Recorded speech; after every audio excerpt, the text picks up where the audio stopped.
Kerman. Oui, merci. C'est effectivement un rapport qui se veut ambitieux, jusque dans le titre de ce rapport.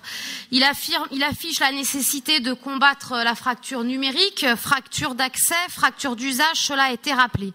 Cependant, il nous semble que nous sommes là dans un débat de dupes.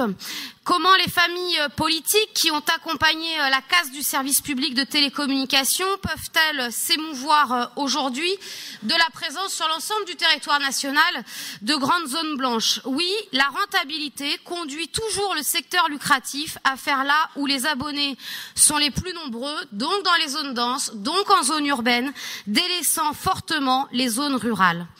Mais projetons-nous sur l'avenir sans jamais donc oublier cela.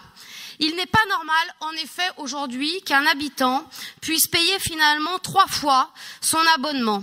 Une fois sur l'abonnement téléphonique, une fois par ses impôts locaux, une autre fois encore en payant la connexion. Il nous faut donc pallier et le faire pour garantir l'égalité territoriale d'accès au numérique pour toutes et pour tous.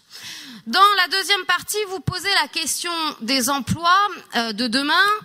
À tous les niveaux de qualification, c'est une nécessité.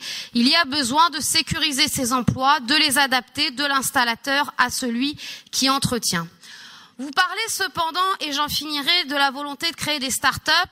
Pour faire quoi? Pour qui? Augmenter la bulle spéculative, la richesse de quelques-uns, ou au contraire, d'encourager des savoirs qui irriguent toutes les populations. Un numérique progressiste est possible, celui qui crée, qui partage, qui fédère, à l'inverse d'un numérique qui divise, qui isole et qui exclut. Nous ne voulons pas une société qui googleise, qui ubérise, finalement, comme le titre le résume. Sans désaccord majeur, nous nous abstiendrons sur cette feuille de route et nous y serons très vigilants quant à son application dans les mois et les années qui viennent.